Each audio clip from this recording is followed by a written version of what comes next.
Hello, everyone, and welcome to the Bravery Behind the Brand podcast. And today I have with me the lovely Jenna Farmer from, PR strategist and journalist. And you also have a podcast called PR in Your Pocket, and we'll talk about that a little bit later.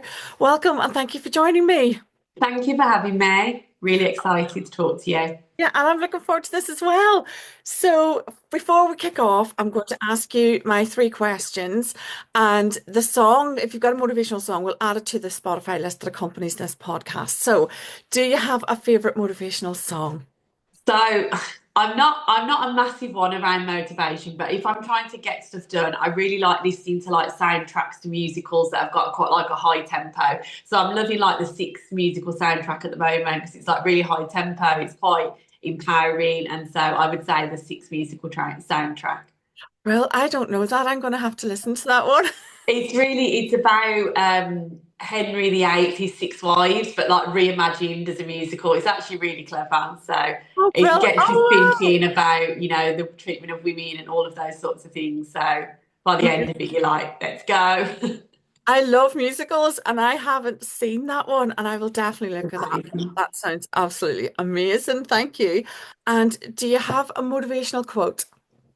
So the quote that I used to have on my phone was just that life is tough, and but so are you. So that's just something that I try and live by because obviously we have so many different roadblocks, and it can just be really frustrating to think, oh my God, why is it so difficult? But just reminding yourself that that has made you the person that you are can be really helpful. I love that. Life is tough, but so are you. Yeah, that's fantastic. I love that one. And then the final one, just because I'm nosy and I like to read. Do you read and do you have a favorite book? So I have a favourite book at the moment because I've literally finished it about a week ago, and I think it was literally the best book ever. I'll probably have forgotten about it in a year's time, but it's called So Thrill for You, and it's about four women at various times in their like motherhood journey. Like one has decided not to have children, one is pregnant, one just has a child that's like newborn, and then another is struggling with infertility, and it sort of brings them all together in this sort of like mystery murder mystery type thing, but also like a really new take on womanhood and like motherhood. And it was I read it in like one day. It's absolutely amazing. Do you know what? I'm just leaning in, hanging on your every word. Yeah, I can't tell you how much. It's one of those books where I just like keep telling everyone about it. It's so clever, and I don't know if you have children, but the way that she speaks about having children is just Yeah. absolutely spot on. It's I've got brilliant. two girls, so I can totally relate to Yeah, it's ages. amazing. That sounds absolutely fantastic, but I was just totally leaning in. Oh wow, I love that. That's definitely going on my reading list. I would just spend the rest of my life reading if if circumstances allowed. That is my happy place. Just reading and getting lost in other people's stories. But that sounds fantastic. Definitely going to add that to my list. Thank you so much for sharing that. So now let's get started on you. So tell us about your business and who or what inspired you to start it. So I'm Jenna, and I help people get in the media as a PR expert, and I also work as a journalist. So what started my business was really randomly. Quite a few years ago now, I was living abroad and I was a teacher. So I was teaching in China, and I became unwell and I was diagnosed with Crohn's disease. And I started a blog to sort of share my experiences and like traveling around South Asia with Crohn's disease and figuring out what I could eat and all of those sorts of things. And when I came back to England, that blog started to get like a following, and that's really how I got into the media world. So, a one post that I wrote about having an operation got picked up by various different media outlets, and it really gave me that in to be part of the media and to be talking about it. And it's something that I'd always wanted to do, work in the media, but I just didn't know how I could make it happen. So I was able to leave my job in teaching at this point and start writing for my own blog, but also start writing for all sorts of different newspapers and magazines. And then after sort of a few years, people were asking me like, how did you do that? Like how did you write that article? How did you get yourself known as like the person? And that's how I started doing PR, really, just sort of helping people figure out their stories and tell their stories just like I'd done for myself. That's incredible. And I love the fact that it was a happy accident and you were on this journey and you were just naturally doing this thing and people got interested in the story built because I spent a lot of my time trying to convince people that they have their own story and that their personal brand is interesting, that people want to know about what influenced them, what led them down this path. And a lot of people think that they're not interested or that people won't be interested in what it is that they do. But I think that that story of you teaching in China, which is interesting anyway, and then the next step, you find out you've got this Crohn's disease and you've got to learn to grow with it, adapt with it, change your eating habits. And I can't imagine living in that part of the world was easy because the culinary differences and what have you. But that to me is just like the perfectly rounded story of where you happen to find yourself right at this moment. So wow, that is amazing. Absolutely incredible. And so so you didn't even set out to join to join those people in that industry where you are now. And it was happy accident. Absolutely incredible. Well, you're clearly gifted at it. So it was destiny and something that you were meant to do and help other people. So what a story. That is amazing. Well, So it was sorry, can I? So it was just, like I'm from Birmingham, and when I was sort of growing up, I come from a really working class background, and when I was growing up, I'd always wanted to work in the media, but it just didn't really seem that possible for me. Like everything was in London. Obviously now it's a lot easier, but back then, like everything was in London. I didn't have any contacts. I didn't know anyone. And it is still a middle class industry, but back then it was a very like London-centric middle class who you know industry.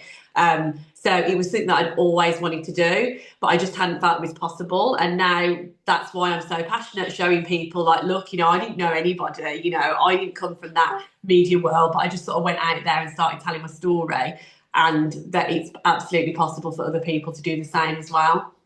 yeah, you're right. It at one point did seem like untouchable and Yeah. been quite glamorous and possibly very male dominated Mm. and with all the the big names and what have you, and then obviously with the evolution of social media and the internet, the world got a little bit smaller and people started telling their own story. And really sometimes I equate it to being, you can be a journalist in any spot in the world. If you happen to come across something, people are filming it, they're videoing themselves, commenting as Mm. they're live on the scene kind of thing. But yeah, you're right, it became more accessible to ordinary people. I don't like to use that word, but it is that, and it sort of demystified that persona of, oh, I'm a journalist and I work in London and I'm one of the media darlings, and everyone can do it, can tell a story, can learn the basics, and particularly if you're a business owner, those contacts are more accessible, and journalists are probably more hungry now than ever for good, decent stories. And there's probably more publications, more online publications desperate for those stories and, Mm. well, stories that are going to get people on the website, get people reading their stuff. And yeah, I just think it's one of those industries that's absolutely snowballed possibly in the last 20 years, and it's just completely changed. Yeah. So I love that someone, who maybe thinks, oh, that's beyond my reach. It absolutely isn't. Mm. Anyone can find themselves in that industry if that's what is of interest and what, is appealing to them. So in that sort of environment then, what was the biggest challenge and how did you overcome it? So I think for me, when I first started out in business, well, first of all, I'd left my job in teaching, so I was so really happy to do that. And I think one of the biggest challenges I had in the beginning was like I was very much an accidental business owner, so I didn't know anything about like strategy and pricing. I was just given an opportunity, and then I went for it. So I ended up doing so many different things. I didn't have any sort of strategy with pricing, and I would offer to help anybody, and I do like 1 hour for this person, 1 hour for that person, and it was reaching a point where I couldn't see how I could really a lot more cohesively, that I could reach a lot more people, but have something that was a lot more structured. So now, like over the last few years, I've switched to having things like programs and memberships and courses, which means that I can still stick to that message because I found it really hard. I didn't know how to get in the media and I did it myself. So I wanted to show everyone how accessible that was. But then obviously at the same time, you have to run a business and you have to have a clear pricing strategy and you have to. So I found that really difficult in the beginning, but now, a few years on, I have like just a few different ways to work with me. So I've really narrowed it down. But then because those are doing really well and they're also really consistent, it means that I can focus on all the free stuff as well, like my podcast and social media, and I can reach a lot more people. But that mindset shift was quite hard in the beginning because I was so passionate. I just wanted to give everything to everybody, and then you learn pretty quickly you can't do that.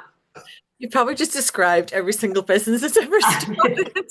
Because you do, don't you? You start off, don't have a strategy, you don't know what you're doing, and you start off with an idea and you think, oh, this is the thing I'm good at, or this is the thing I want to start my business on, and that's like your core excellence. And then all of a sudden you find that you've got to do lots of other things like get visible and do social media and do all these other things.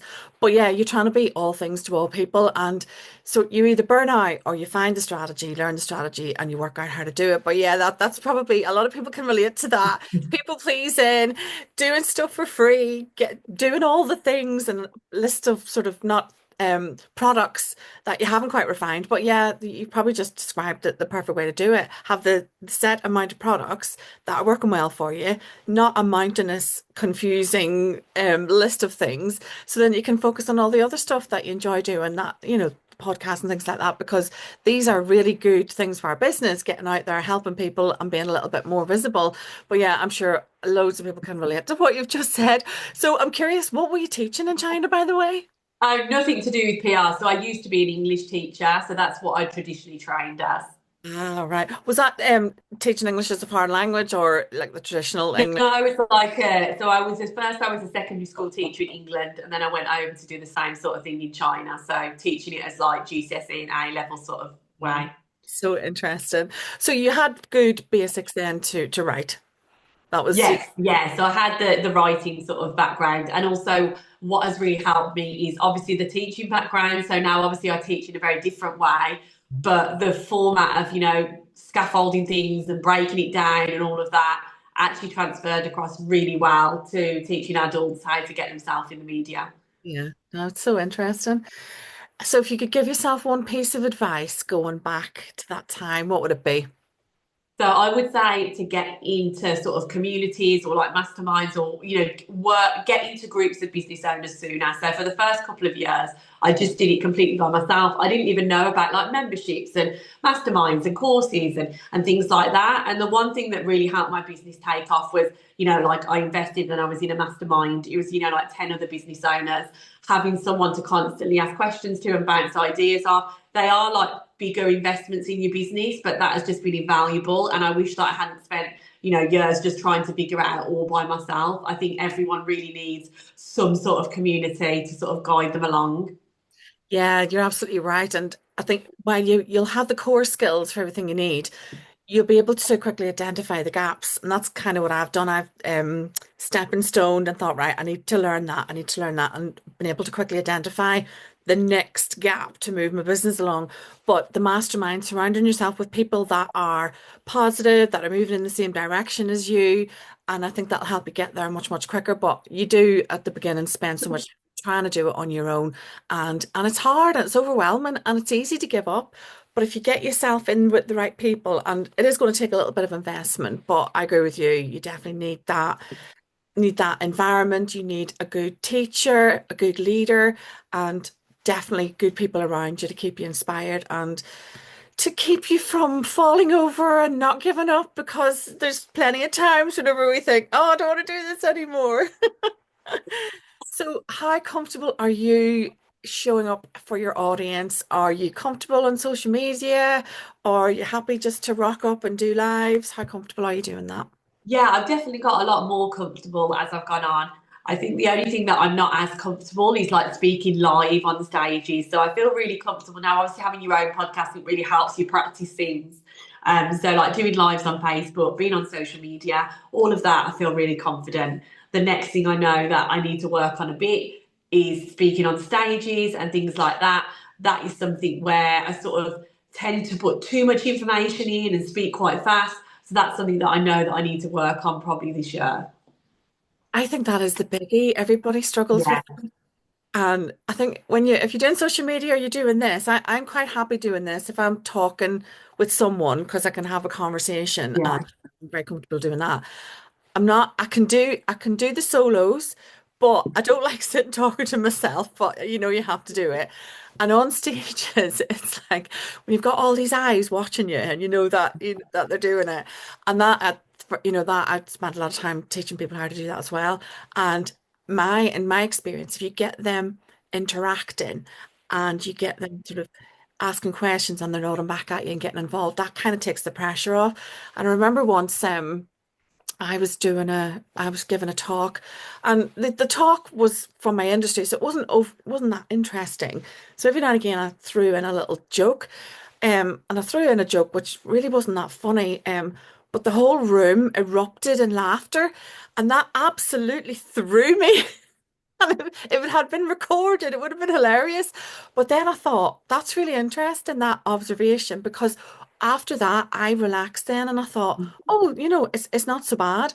But I think that talking fast and things like that's just practice.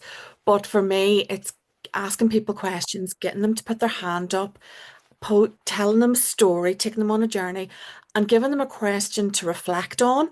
So you can stop, take a pause, so that you're not rushing through it. But yeah, there's very few people on this planet I think that are completely at home on a stage. And if you get the opportunity to do it, it's an absolute gift. But that's the one thing guaranteed to make everyone go to pieces.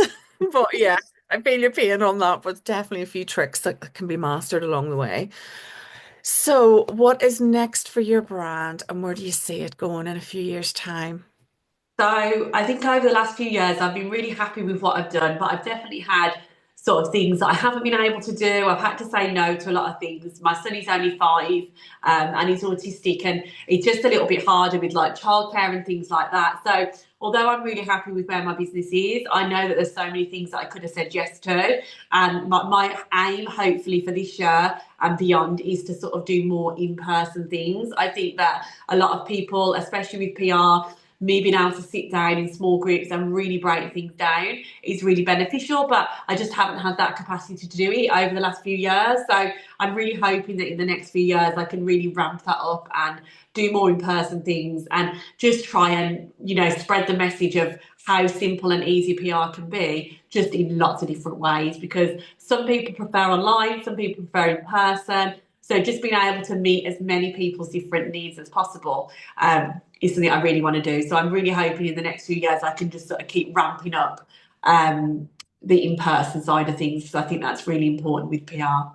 Yeah, that sounds incredible. And also, when you've got your own business and you've got a family, it's just the joy of being able to rejig things when you need to, when you have children, and that for me is the greatest gift, because you get to make your own decisions, and things don't always go our way, and your children need you, and to be able to have that freedom to for your business to evolve and grow as your children grow as well. And the freedom and the choices that it offers you as your business grows, I think is incredible. And you've always got that plan ahead as your child grows with you. So, yeah, it just sounds like a natural evolution for your business as well. And for me, I just love in-person contact. I'm happy chatting. I don't like faceless emails and all those things that we have to do in social media and stuff. So anything in person is, yeah, that's where the contacts are and that's where the magic is. So definitely sounds like a really good plan for your business. And what legacy would you like to leave behind? And that's a difficult question. I mean, all I can say for that one is, I mean, I don't know if it's necessarily a legacy, but I know that one thing I'm just really passionate about is just slowly just maybe changing the PR industry and the way that it's done. A lot of people feel as if they have to invest in an agency. And for some people, that's still the right way. Like some people still work with me one to one. But I think those agencies do really well because they create that myth, like you say, of secrecy and like that's the only way. And I really want to show people that literally anyone could send an email to a journalist today and say hi, and that email could literally change, their course of their business. And I just want to keep talking more about that and show people that there's a different way. And then on a personal level, I also, having a son that's autistic and we've been on a whole journey with speech delay, that's something also that I'm really passionate about about and just showing people the journey, because it has been such a journey for us and there's not as many people talking about that, especially, if your child's speech delayed, wondering if your child's ever going to speak. And so I hope that um, at the moment things have been so busy, but I hope that I'll keep having that capacity to just talk about that and raise awareness, because I know there's so many parents that really are struggling to get the help they need right now and see that other people are in the same boat. And that's incredible to be in that position. And that's the first thing that people do when they need help and advice. They're going to go online, try and find people like you who've been on that journey. And I know a lot of people who've been struggling with sort of similar issues. And the minute that you can find someone who is ahead of you in that journey, that is comfortable speaking up, signposting, explaining that maybe it's not as frightening as they first thought, because I can imagine it's quite isolating. You don't know where to go, who to talk to, and sometimes the system can be difficult to navigate as well. So the position that you're in to be able to offer that to other families, I think it's incredible, and yeah, an incredible legacy. And also with the media and PR, sometimes I wonder if people think it's less untouchable maybe now than it was previously. Yeah. You can imagine that at one point I imagined it to be sort of, oh, it's so glamorous, darling, and all, la-di-da, and champagne and lunches and all that. And, it's not like that anymore. You're in a position to make it more attainable for a lot more businesses, and it's not as hard as once was thought. So no, absolutely amazing. Love what you do, and it's incredible. And what you've been able to achieve is absolutely fantastic. So where can we find out more about you and your business online? So, as you mentioned, I have a podcast called PR in Your Pocket. So, that's available on the usual sort of podcast places. I have an Instagram, that's probably where I'm most active, at Jenna Farmer PR. And I also have a Facebook group called Get Your Business in the Media with Jenna Farmer. Wonderful. I will put those in the show notes. And thank you so much for joining me. It's been so interesting, and I've absolutely loved chatting with you. Thank you, Amanda.